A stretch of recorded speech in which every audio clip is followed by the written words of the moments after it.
এবারের প্রশ্ন মহিলাদের মধ্য থেকে। কোনো অমুসলিম বোন প্রশ্ন করতে চাইলে তিনি মাইকের সামনে এসে প্রশ্ন করতে পারেন। গুড ইভিনিং স্যার, আমি পেশায় একজন শিক্ষিকা। এছাড়াও আমি ইসলাম ও অন্যান্য ধর্ম নিয়ে রিসার্চ করি। আপনার নামটা কি জানতে পারি? আমি নীলিমা। আপনার লেকচারের জন্য অসংখ্য ধন্যবাদ। তবে আমি কিছু ব্যাপারে একটু জানতে চাই। যেমন আপনি ভবিষ্যৎ পুরাণের কথা বললেন, 3য় খণ্ডের 3য় অধ্যায় 5 থেকে 8 নম্বর শ্লোক। আমি আপনাকে আরেকটা ব্যাপার জানিয়ে রাখি যে হয়তো আপনিও এটা জানেন। ধরেন ঈশ্বর যে নবীকে পৃথিবীতে পাঠান, সেই নবী তার উদ্দেশ্যে বলা ভবিষ্যৎবাণীগুলো পূরণ করবেন। যদি সেই নবী অর্ধেক বা তার কম ভবিষ্যৎবাণী পূরণ করেন, তাহলে তাকে নবী বলা যাবে না। এটা একটা সাধারণ যুক্তির ব্যাপার। এবারে ভবিষ্য পুরাণার কথা বলি। আপনি সেই ম্লেচ্ছ নেতার কথা বললেন আর বললেন তিনি নবী মোহাম্মদ ছাড়া আর কেউ নন। আচ্ছা, আমি আপনার কথার প্রথম অংশটা মেনে নিচ্ছি, কিন্তু পরের অংশটা আপনি ব্যাখ্যা করে বলেননি। এখন আপনাকে বলি, ম্লেচ্ছ একটা সংস্কৃত শব্দ, আর সংস্কৃত ডিকশনারি অনুযায়ী ম্লেচ্ছ শব্দটার অর্থ অনার্য অথবা পাপী অথবা খারাপ লোক। ম্লেচ্ছ শব্দটার এই 3টা অর্থ হয়। তাহলে কি বলা যায় মোহাম্মদ ছিল পাপী অথবা খারাপ লোক? আরেকটা ব্যাপার হলো, এই ভবিষ্যৎবাণীর দ্বিতীয় শর্তটা, সেটা হলো তিনি একটা মরুস্থলে জন্মাবেন। মরুস্থল এর অর্থ মৃতদের স্থান, কারণ মরু শব্দটা এসেছে সংস্কৃত মৃ থেকে, যার অর্থ মৃত্যু। তাই এখানে অবশ্যই আরবের মরুভূমির কথা বলা হচ্ছে না, কারণ সেটা ছিল অনুর্বর ভূমি আর যুদ্ধক্ষেত্র। এরপরে আমি 3 নম্বর পয়েন্টে আসছি। এই ভবিষ্যৎবাণীতে বলা হয়েছে যে এই ম্লেচ্ছ নেতা তিনি গোসল করেন পঞ্চগাভিয়া আর গঙ্গা নদীতে। আর এটা আমরা সবাই জানি যে গঙ্গা নদী, এই নদীটা আরবে নয়, গঙ্গা নদী রয়েছে ইন্ডিয়ায়। এটা পৃথিবীর সবাই জানে। এবার পঞ্চগাভিয়ায় গোসল করা সম্পর্কে বলি। পঞ্চগাভিয়া মানে গরু থেকে উৎপন্ন 5টা উপাদান।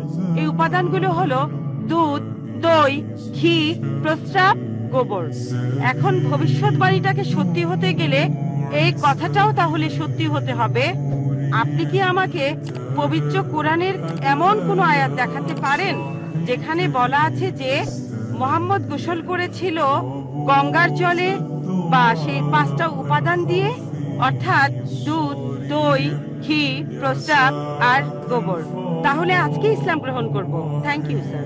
বোন, আপনি ঠিক বলেছেন যে ভবিষ্যৎবাণীর কথা বলা হচ্ছে, যদি তার অর্ধেকের বেশি পূরণ না হয় তাহলে ভবিষ্যৎবাণী ভুল। আমি একমত বোন, আপনার সঙ্গে একমত। আমি আপনার 3টি প্রশ্নের উত্তর দেব। দেখা যাক আজকে আপনি ইসলাম গ্রহণ করেন কিনা। এটাও হতে পারে আপনি আমার সঙ্গে একমত হবেন না। আমি যা বলবো, আমি একমত। ম্লেচ্ছ এই শব্দটা 3টি অর্থ আছে। ম্লেচ্ছ এর একটা অর্থ হলো অনার্য অর্থাৎ বিদেশি, আরেকটা অর্থ হচ্ছে পাপী, আরেকটা অর্থ হলো খারাপ লোক। আর দেখবেন ইন্ডিয়ায় হিন্দুরা সাধারণত মুসলিমদের বলে থাকে ম্লেচ্ছ। তারা যখন এভাবে বলে তারা আসলে বোঝায় পাপী আর খারাপ লোক, কিন্তু এর আরেকটা অর্থ হলো বিদেশি। যখন আমি লেকচারে কোনো ধর্মগ্রন্থ থেকে উদ্ধৃতি দেই, সেখানে একটা শব্দের যদি অনেক অর্থ হয়, ব্যাপারটা এমন না ধরেন শব্দটার 4টা অর্থ আছে, তার মধ্যে 3টা অর্থ এখানে খাটে না, মাত্র একটা ঠিক হলেও অর্থ সঠিক হতে পারে। যেমন ধরেন কোরআন বলছে তোমরা শূকর খেও না। আজকে যদি ডিকশনারি খোলেন, এই শূকর শব্দটার একটা অর্থ হলো পুলিশ অর্থাৎ পুলিশ অফিসার, তাহলে একটা অর্থ শূকর, আরেকটা অর্থ পুলিশ অফিসার। তবে কোরআন বাইবেল এটা বোঝায়নি। বাইবেলে বুক অব লেভিটিকাস 11 অধ্যায় 7 থেকে 8 অনুচ্ছেদে আছে, বুক অব ডিউটেরোনমি 14 অধ্যায়ের 8 অনুচ্ছেদে আছে, বুক অব আইজায়া 65 অধ্যায়ের 2 থেকে 5 অনুচ্ছেদে আছে, বলা হয়েছে তোমরা শূকর খেও না, কিন্তু পুলিশকে বোঝায়নি বাইবেল। যদি আপনি বিভিন্ন ধর্মের ছাত্রী হয়ে থাকেন, যদি 10টা অর্থ থাকে সেখানে একটা অর্থও খাটে, দেখতে হবে সেটা সঠিক কিনা। 2টো সঠিক হতে পারে, 3টা সঠিক হতে পারে, সবগুলো সঠিক হতে পারে, কিন্তু যদি মাত্র একটা অর্থ সঠিক হয়, এতেও ভবিষ্যৎবাণীটা ফলে যেতে পারে। আমি আপনার সঙ্গে একমত যে ম্লেচ্ছ এর একটা অর্থ অনার্য, ইন্ডিয়ানদের দিক থেকে একজন বিদেশি। আর আমি আমার লেকচারে তখন বলেছিলাম ম্লেচ্ছ শব্দের অর্থ হচ্ছে বিদেশি। আর আপনি ভুল পথে গিয়ে বলছেন এখানে ম্লেচ্ছ মানে হচ্ছে পাপী। আপনি আসলে এখানে ভুল বুঝেছেন বোন। যদি আপনি বলেন কোরআন আর বাইবেল বলছে পুলিশদের খেও না, তার মানে আপনি বিভিন্ন ধর্মের উপর ছাত্রী নন, আপনি তাহলে এক পেশে। একটা অর্থে যদি ভবিষ্যৎবাণীটা পূরণ হয়, আরেকটা কথা যদি সন্দেহ থাকে, আমি আরো 10টা পয়েন্টের কথা বলেছি, সবগুলোকে খণ্ডন করতে পারবেন না। আরেকটা বলেন মরুস্থল, এটার একটা অর্থ আমিও একমত, মৃতদের স্থান। তবে সংস্কৃতিতে মরুস্থল শব্দটার আরেকটা অর্থ হচ্ছে বালুময় স্থান। আপনি আজকে ডিকশনারি চেক করেন, সেখানে দেখবেন আমাদের ইসলামিক রিসার্চ ফাউন্ডেশনে এখানে সংস্কৃত ডিকশনারিও আছে। আমি বিভিন্ন ধর্মের উপর ছাত্র, এটা মানছি যে একটা অর্থ হচ্ছে মৃতদের স্থান, আরেকটা অর্থ হচ্ছে বালুময় স্থান। কিন্তু ভুল অর্থটা আপনি নিচ্ছেন কেন? তাহলে তো আপনি ভুল পথে চলে যাবেন। যদি পারমুটেশন আর কম্বিনেশন গুলো দেখেন, অন্য যে পয়েন্ট গুলো বলেছি সেগুলো পুরোপুরি সঠিক। এখানে আপনাকে সঠিক উত্তরটা বেছে নিতে হবে। তাহলে মরুস্থল শব্দটার একটা অর্থ হলো বালুময় স্থান বা মরুভূমি। আপনার তৃতীয় প্রশ্নতে আসি, আপনি ইসলাম গ্রহণ করবেন ইনশাল্লাহ? তৃতীয় প্রশ্নটা, আমি যে ভবিষ্যৎবাণীটার কথা বলেছি যে নবী মুহাম্মদ সাল্লাল্লাহু আলাইহি সাল্লাম পঞ্চগর্ভে গোসল করেছিলেন গঙ্গা নদীতে, এখানে বুঝে নিতে হবে যখন আমরা বলছি যে হিন্দুদের রীতি অনুযায়ী যে কেউ পঞ্চগর্ভে বা গঙ্গায় গোসল করবে তার অর্থ বিশুদ্ধ হবে। একটা অর্থ শারীরিকভাবে গঙ্গায় ডুব দিলেন, আমারও মনে হয় না নবীজি ইন্ডিয়া এসে গঙ্গায় ডুব দিয়েছিলেন। আরেকটা অর্থ বিশুদ্ধ হওয়া, তখন ব্যাখ্যা করিনি কারণ লেকচারটাই অনেক লম্বা ছিল। এই টপিকটা নিয়ে আমি সারাদিন কথা বলতে পারি, আমি এখানে খুব বিস্তারিত বলিনি। আমি প্রত্যেকটা ভবিষ্যৎবাণী নিয়েই আরো কয়েক মিনিট বলতে পারি, সব মিলিয়ে ঘন্টাখানিক বলতে পারবো। এখানে পঞ্চগর্ভে গোসল করা মানে হচ্ছে বিশুদ্ধ হওয়া। এখানে প্রসঙ্গটা বুঝতে হবে, শারীরিকভাবে গোসল করার অর্থ এখানে বলা হয়নি। আর আপনি গঙ্গার পানিতে ডুব দিলেই বিশুদ্ধ হয়ে যাবেন এমন কোনো নিশ্চয়তা নেই, বিশুদ্ধ না হওয়ার সম্ভাবনাই বেশি। এটা হচ্ছে হিন্দুদের রীতি অনুযায়ী বলা। তাই এখানে ভবিষ্যৎবাণীটা বলছে যে নবী মুহাম্মদ সাল্লাল্লাহু আলাইহি সাল্লাম পঞ্চগর্ভে গোসল করেছিলেন। তার মানে এই না যে তিনি এখানে এসেছিলেন, মানে হলো আল্লাহ তাআলা তাকে বিশুদ্ধ করেছিলেন। আমরা বিশ্বাস করি যে আল্লাহ তাআলার সকল নবী, সকলেই হোক তিনি মুসা বা ঈসা আলাইহিস সালাম অথবা মুহাম্মদ সাল্লাল্লাহু আলাইহি সাল্লাম, তারা সকলেই ছিলেন মাসুম, তারা ছিলেন নিষ্পাপ, ছিলেন বিশুদ্ধ। তাহলে আল্লাহর সকল নবী, আল্লাহ যাদের পৃথিবীতে পাঠিয়েছিলেন, আমরা মানি যে তারা সকলেই নিষ্পাপ, সকলেই মাসুম, সকলেই বিশুদ্ধ। তাহলে আপনার উত্তরটাও পেলেন। আশা করি ইনশাআল্লাহ আপনি ইসলাম গ্রহণ করবেন বোন। এবারের প্রশ্ন আমার বাম দিকের মাইক থেকে। আমার নাম প্রেম আদবানি, আমি নয়াদিল্লি থেকে এসেছি, রিটায়ার্ড চাকরিজীবী আর অমুসলিম। আমার প্রশ্নটা হলো, ইসলামের অতীত ইতিহাস খুবই গৌরবের, বর্তমানেও ইসলাম ধর্মের মাথা উঁচু করে থাকার কথা ছিল। আমার মনে হয় মুসলিমদের কাজকর্মের মধ্যে স্বচ্ছতা থাকা উচিত। অন্য সব মানুষকেও তাদের জানতে দেওয়া উচিত যে তারা কি কি কাজ করেছে বিভিন্ন মাদ্রাসা আর মসজিদ ইত্যাদি জায়গায়, যাতে করে মানুষজন জানতে পারে যে এসব জায়গায় কি হচ্ছে। তখন ব্যাপারটা অনেক স্বচ্ছ হবে, কেউ তখন আর ভুল বুঝবে না। ধন্যবাদ ভাই, খুব সুন্দর প্রশ্ন করেছেন। তবে আপনার উত্তর দেওয়ার আগে আগের বোন যে প্রশ্নগুলো করেছিলেন সে ব্যাপারে কিছু কথা বলি। তার 3টা প্রশ্ন, সেখানে আমার মেয়ে রুজদা নায়কের গানের কথাগুলো মনে পড়লো। শেষ গানটা যে don't talk to me about Muhammad সাল্লাল্লাহু আলাইহি সাল্লাম, আর কোঅর্ডিনেটর বলেছিলেন গানের কথাগুলো একটু মনোযোগ দিয়ে শুনবেন। আপনারা যদি কথাগুলো শুনে থাকেন, এটা নবীজি সাল্লাল্লাহু আলাইহি সাল্লামের একটা সিরাত যে একদিন মুহাম্মদ সাল্লাল্লাহু আলাইহি সাল্লাম হেঁটে যাচ্ছিলেন, তখন এক পথচারীর সঙ্গে তার দেখা হলো। সে নবীজির বিরুদ্ধে কথা বলতে লাগলো, ও এই নবী মুহাম্মদ খুবই খারাপ লোক, তার সঙ্গে কথা বলো না। সে কিন্তু মুহাম্মদ সাল্লাল্লাহু আলাইহি সাল্লামের সঙ্গে কথা বলছে, সে জানে না। ওই লোকটাই মুহাম্মদ সাল্লাল্লাহু আলাইহি সাল্লাম। সে নবীজির কাছে বলল, পথে হাঁটতে হাঁটতে, নবী মুহাম্মদ খুবই খারাপ লোক, তার কথা শুনো না, তার কথা শুনলে বিপর্যয় হয়ে যাবে, সবার জন্য খারাপ হবে, ইত্যাদি ইত্যাদি। গানটাতে এই কথাগুলো বলা হয়েছিল। লোকটা নবীজিকে বলল, তবে আপনি খুব ভালো মানুষ, আর আপনাকে সাবধান করছি ওই মোহাম্মদ লোকটার কথা শুনবেন না সাল্লাল্লাহু আলাইহি সাল্লাম। সে ভণ্ড, নাউজুবিল্লাহ, সে খুব খারাপ মানুষ, নাউজুবিল্লাহ। এরকম আরো অনেক কথা। তবে নবীজিকে বলল, আপনি খুব ভালো মানুষ, আপনি দয়ালু, আপনি পরোপকারী, আপনার নামটা জানতে পারি? নাম শুনে বলল, কি আপনি কি বললেন? আমি কি ঠিক শুনছি? আপনার নাম মুহাম্মদ সাল্লাল্লাহু আলাইহি সাল্লাম? তখন সে বলল, আশহাদু আল্লা ইলাহা ইল্লাল্লাহ ওয়া আশহাদু আন্না মুহাম্মাদুর রাসূলুল্লাহ। যখন সেই লোকটা বুঝতে পারলো যে এই লোকটাই মুহাম্মদ সাল্লাল্লাহু আলাইহি সাল্লাম, আমি অন্য মানুষের কাছে শুনেছিলাম সে খুব খারাপ মানুষ, ইনি তো ভালো মানুষ, তখন সে ইসলাম গ্রহণ করলো। তাই আমার প্রিয় বোন, উনি একটু আগে যখন প্রশ্নগুলো করেছিলেন তখন আমার মেয়ের গানের কথাগুলো মনে পড়েছিল। নবীজি সাল্লাল্লাহু আলাইহি সাল্লামের সেই সিরাতটা, যেখানে এক পথচারী নবীজির কাছে এই নবীজি সম্পর্কে বদনাম করছিল, তবে তখনই সত্যিটা জানার পর সেই লোক শাহাদা উচ্চারণ করেছিল। আশা করি ইনশাল্লাহ আমাদের বোনও শাহাদা দেবেন, আর আমি দোয়া করি আল্লাহ যেন তাকে হেদায়েত দান করেন। ভাই, আপনি খুব সুন্দর প্রশ্ন করেছেন। আর বললেন যে ইসলামের অতীত ইতিহাস খুবই গৌরবের। তারপর বলছেন স্বচ্ছতা থাকার প্রয়োজন আছে, বিশেষ করে মাদ্রাসাগুলোতে। কে আপত্তি করবে? আমি একমত ভাই, আমি সম্পূর্ণ একমত। কে বলছে যে স্বচ্ছতা থাকবে না? শুধু স্বচ্ছতাই নয়, আমি চাই অমুসলিম ছাত্রছাত্রীরা মাদ্রাসায় লেখাপড়া করুক। আমি এটাও জানি ভাই, আমি জানি আপনি এখানে মিডিয়ার কথাগুলো বলছেন, যে মিডিয়া বলছে যে মাদ্রাসাগুলো হলো সন্ত্রাসবাদের আখড়া। মিডিয়া বলছে, আপনি না, মিডিয়া। মাদ্রাসা আরবি শব্দটার অর্থ যেখানে শিক্ষা দেওয়া হয়, আরেকটা বিশ্ববিদ্যালয়ের মতো। স্কুল বলতে পারেন, কলেজ বলতে পারেন, ইউনিভার্সিটিও বলতে পারেন। তবে মিডিয়া মাদ্রাসাগুলোকে এমন ভাবে তুলে ধরে, যদি কোনো মাদ্রাসায় যান আপনি সন্ত্রাসী হয়ে যাবেন। মিডিয়া বলে আপনি না। একটা প্রশ্ন করি, এই পৃথিবীর ইতিহাসে যে লোকটা সবচেয়ে বেশি মানুষ হত্যা করেছে সে হিটলার। সে পড়েছিল কোন মাদ্রাসায়? কোন মাদ্রাসা? হিটলার কোন মাদ্রাসার ছাত্র? তারপর দেখবেন যে মাফিয়া পৃথিবী জুড়ে চোরাচালান আর মাদক ব্যবসা করে। যদি একটা জরিপ করেন এইসব স্মাগলারদের, সেই সব লোকদের যারা জেলে যায়, যদি জরিপ করেন তাদের কতজন মাদ্রাসায় পড়েছে? কতজন? খুব কম থাকতে পারে, খুব কম। বেশিরভাগই ভার্সিটিতে পড়েছে। কোন ভার্সিটি? আধুনিক ভার্সিটি, স্কুল, কলেজ। তাহলে কি বলবেন স্কুল বন্ধ করে দাও? এটা কি বলবো যে আজ থেকে স্কুল কলেজ বন্ধ, বিএ পড়া বন্ধ, বিকম বন্ধ, বিএসসি বন্ধ? না, কারণ আমি তো স্কুলে পড়াশোনা করেছি। স্কুলে শেখানো হয় না যে ডাকাতি করবেন, চোরাচালানি করবেন, দেশের বিরুদ্ধে যুদ্ধ করবেন। এই লোকগুলো স্কুলে পড়াশোনা করেছে, কিন্তু তারা স্কুলগুলোর কুলাঙ্গার। আর হিটলারও হয়তো আধুনিক শিক্ষা পেয়েছিল। আমি নিশ্চিত তার স্কুল তাকে শেখায়নি যে তুমি 60 লক্ষ ইহুদিকে হত্যা করো।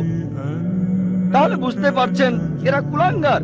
তবে সামগ্রিকভাবে দেখবেন যে এই দেশে প্রতি বছর হাজার হাজার ছাত্র মাদ্রাসা থেকে পাশ করে। নাদবা থেকে, দেওবন্দ থেকে হাজার হাজার ছাত্র। আপনি কি বলবেন এরা সবাই মানুষ মারছে? মোটেই তা নয়। মিডিয়া ব্যাপারটা এভাবে তুলে ধরছে। এখন দেখবেন সরকার মাদ্রাসাগুলোতে যাবে।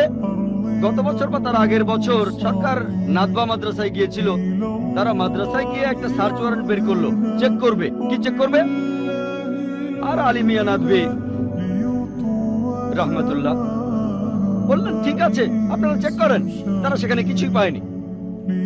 এখন হঠাৎ করে একদিন লাখে একবার, হাজারবারের মধ্যে একবার, কোটিবারের মধ্যে একবার হতে পারে সে মাদ্রাসা থেকে পাশ করার পরে কেউ বিপথে চলে গেছে। তার মানে এই না মাদ্রাসা সন্ত্রাস শেখায়।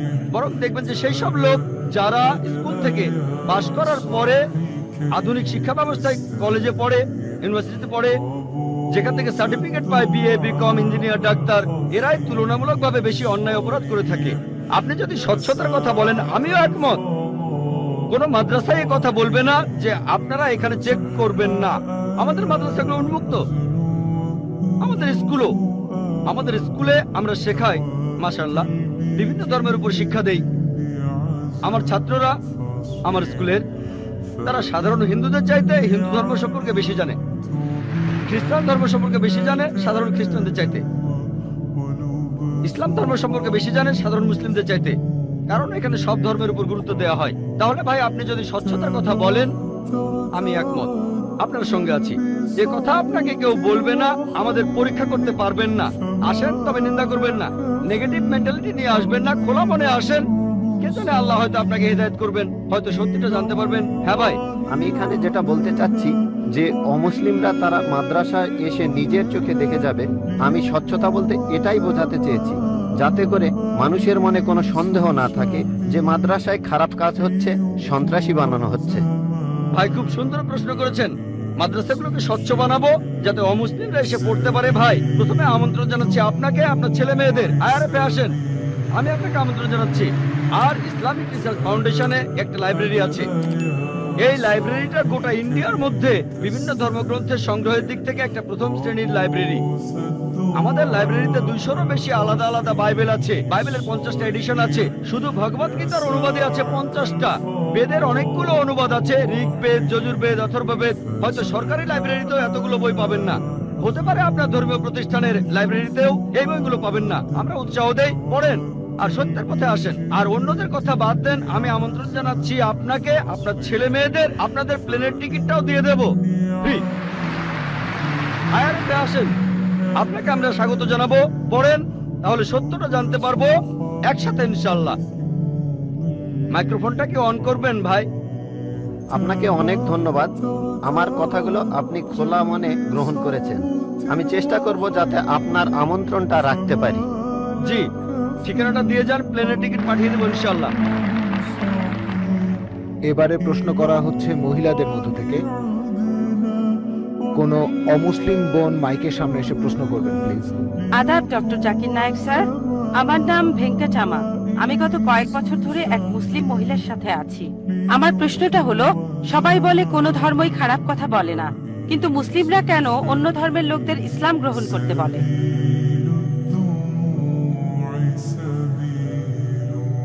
বোন, আপনি বললেন যে আপনি একটা মুসলিম পরিবারের সঙ্গে থাকেন অনেক বছর ধরে।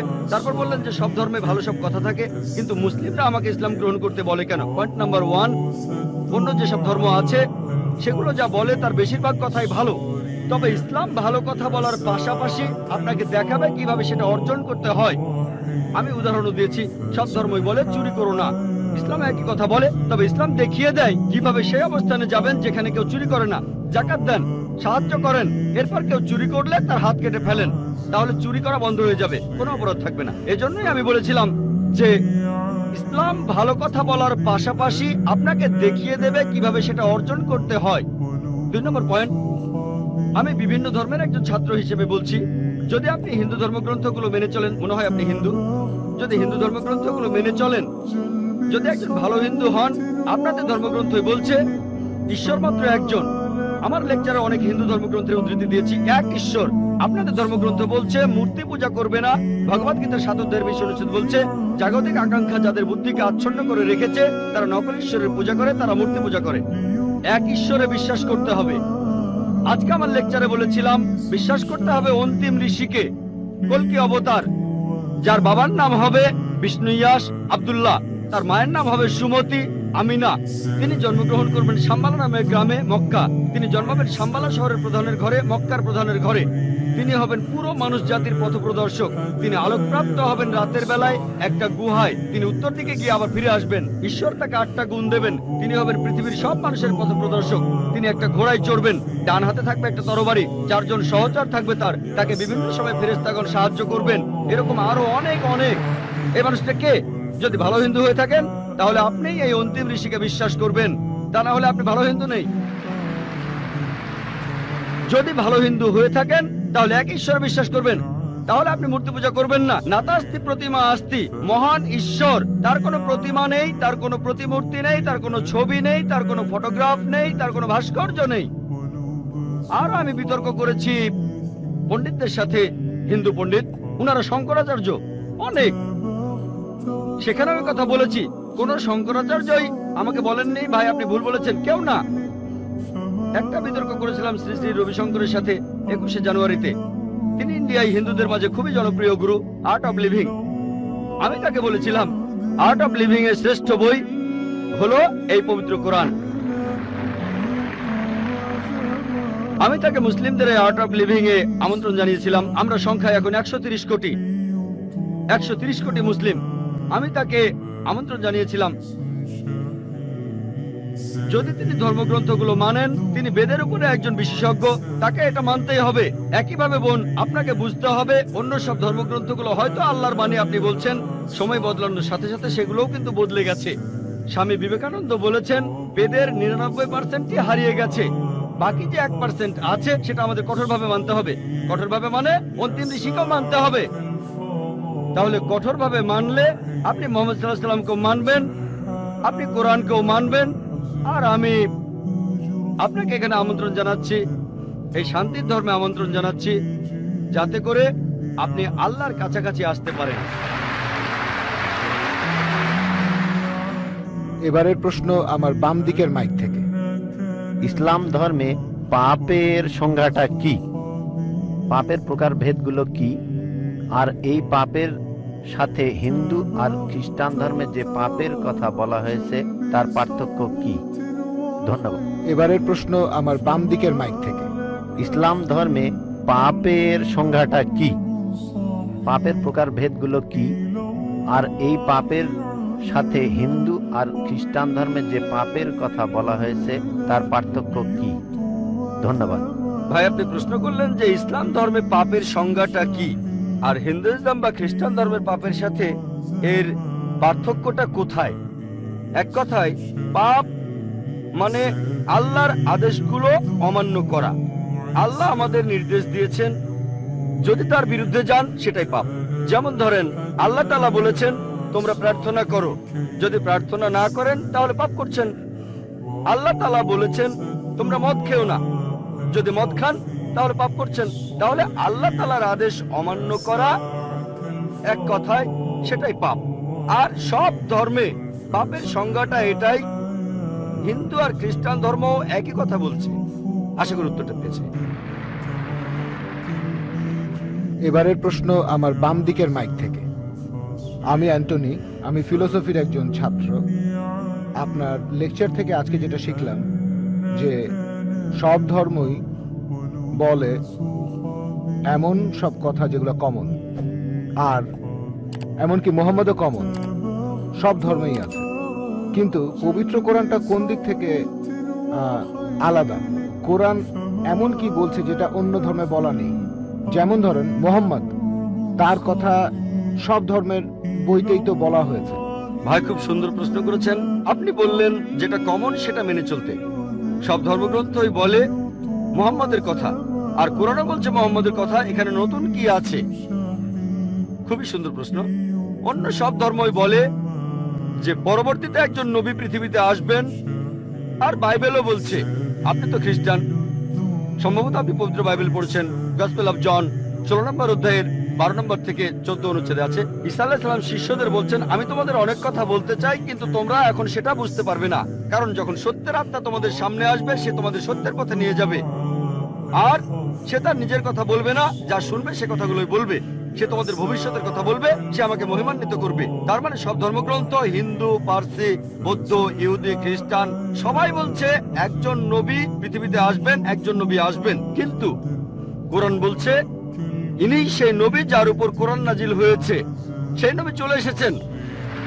যখন আপনি ক্লাস 1-এ পড়ছেন, আপনার স্কুলে সবার উপরে ক্লাস 10, তারপর ক্লাস 2-তে উঠলেন, তখনও লক্ষ্য ক্লাস 10, তারপর ক্লাস 3-তে উঠলেন, তখনও ক্লাস 10ই লক্ষ্য। এখানে শুধু স্কুলের কথা বলছি। Class 5, class 6, class 7, class 8, class 9, তারপর ক্লাস 10-এ উঠলেন, তারপর এসএসসি পরীক্ষা দেবেন, ঠিক? তার মানে এই না যে ক্লাস 1 আর ক্লাস 10 এর পড়াশোনা এক। আপনি ক্লাস 10 এর জন্য প্রস্তুতি নিচ্ছেন। প্রস্তুতি নেওয়া হয়েছে 1400 বছর আগে। আল্লাহ তাআলা এই নবীকে পাঠিয়েছেন। যীশু খ্রিস্ট বলেছেন, আমি তোমাদের অনেক কথা বলতে চাই, কিন্তু তোমরা এখন তা বুঝতে পারবে না, কারণ যখন সত্যের আত্মা তোমাদের সামনে আসবে সে তোমাদের সত্যের পথে নিয়ে যাবে। তাহলে 1400 বছর আগে আল্লাহ তাআলা বুঝেছিলেন যে সেটাই সঠিক সময়। এখন পৃথিবীর মানুষ এই কথাগুলো বুঝতে পারবে, অর্থাৎ পবিত্র কোরআন। অন্যান্য সব ধর্মগ্রন্থে কথা বলা হয়েছে যে মহান ঈশ্বর একজন। বর্ণনাগুলো হয়তো আলাদা। সব ধর্মগ্রন্থে বলছে এক স্রষ্টার কথা। আমরা মানব নবীদের আর চূড়ান্ত নবী মুহাম্মদ সাল্লাল্লাহু আলাইহি ওয়াসাল্লামকে। সারমর্মটা হচ্ছে একই, বর্ণনাগুলো হয়তো আলাদা। আর পবিত্র কোরআনে সূরা মাইদা 3 নম্বর আয়াতে বলা হয়েছে, আজ এই দিনে আমি তোমাদের দিন পূর্ণাঙ্গ করলাম, তোমাদের দিন মনোনীত করলাম ইসলাম, তোমাদের প্রতি আমার অনুগ্রহ সম্পূর্ণ করলাম পুরো মানব জাতির জন্য। পবিত্র কোরআন নাজিল হওয়ার পর নতুন কিছু যোগ করা যাবে না, কোনো কিছু বাদ দেওয়া যাবে না। আমি এই কথা আগেও বলেছি। আপনারা তো বলেন ওল্ড টেস্টামেন্ট আর নিউ টেস্টামেন্ট, পবিত্র কোরআন হলো লাস্ট টেস্টামেন্ট। তাহলে পার্থক্যটা হলো এই পবিত্র কোরআন হলো শেষ কিতাব, আল্লাহ তাআলার নাজিলকৃত লাস্ট টেস্টামেন্ট। আপনারা বলেন ওল্ড টেস্টামেন্ট আর নিউ টেস্টামেন্ট। পবিত্র কোরআন হলো লাস্ট টেস্টামেন্ট। অন্য সব ধর্মগ্রন্থ সেগুলো বলছে একটা বইয়ের কথা। পবিত্র কোরআন মুহাম্মদ সাল্লাল্লাহু আলাইহি সাল্লামের ক্ষেত্রে একই কথা। অন্য ধর্মগ্রন্থ বলে যে নবী মুহাম্মদ আসবেন। ইসলাম আমাদের শেখায় আল্লাহ নবীর কাছে যে কিতাব নাজিল করেছেন আর আমাদের নবীজির হাদিসের মাধ্যমে, এটাই হলো চূড়ান্ত ধর্ম। পুরো মানুষ জাতির জন্য আদম আলাইহিস সালাম থেকে প্রথম মানুষটা থেকে শেষ দিন পর্যন্ত এখনো আছে, শেষ পর্যন্ত থাকবে। অন্য সব ধর্মই বলছে এক ঈশ্বরের কথা, বলছে যে শেষ নবী আসবেন। আপনাকে এটা মানতে হবে, এটা মানতে হবে, প্রয়োগ করতে হবে, তাহলে সত্যিকারের খ্রিস্টান হতে পারবেন। সেজন্য আমি বলি, ইসলাম আর খ্রিস্টান ধর্মের সাদৃশ্যের উপর আমি একটা লেকচার দিয়েছিলাম, সেখানে প্রমাণ করেছি যে মুসলিমরা আমরা খ্রিস্টানদের চাইতে অনেক বেশি খ্রিস্টান। খেয়াল করে দেখবেন, আমরা যীশু খ্রিস্টকে সাধারণ খ্রিস্টানদের চাইতে অনেক বেশি মানি। আমার ভিডিও ক্যাসেট দেখতে পারেন, ইসলাম ও খ্রিস্টান ধর্মের সাদৃশ্য। এবারের প্রশ্ন আমার বাম দিকের মাইক থেকে। স্যার, আমার নাম এল রবিশঙ্কর শ্রীধর। আমি বর্তমানে বিইডি কলেজের প্রিন্সিপাল হিসেবে আছি। আমি অন্য ধর্মগ্রন্থগুলো পড়েছি, যেমন বাইবেল, কোরআন, হাদিস ইত্যাদি। এছাড়াও আমি মুসলমানদের নামাজ পড়ার নিয়মও শিখেছি। স্যার, একটা হাদিস বলা আছে, নবীজি সাল্লাল্লাহু আলাইহি সাল্লাম এক সিরিয়ানকে বলেছেন যে ধর্ম বদলানোর দরকার নেই, আর তুমি কালিমাও বলো না, তখন প্রয়োজন ছিল। তবে এখন দেখি যে পৃথিবী অনেক বদলে গেছে, আমাদের সামাজিক অবস্থান বদলেছে, এছাড়া আমাদের সমাজও বদলেছে। আর একটা ব্যাপার জানতে চাচ্ছি, এমন কি কোনো রকম ছাড় দেয়া আছে যদি কেউ ইসলাম পালন করতে চায়? আমরা জানি ইসলাম ধর্মের কিছু ব্যাপার ফিজিক্সের মাধ্যমে প্রমাণ করেছেন বিজ্ঞানী ক্যাপরা আর স্টিফেন হকিং, যেমন সময় আর বিশ্বজগৎ কিভাবে সৃষ্টি হলো। এখন আনাল হক, আমি খোদা, এই টাইপের ধারণার কোনো স্থান আছে?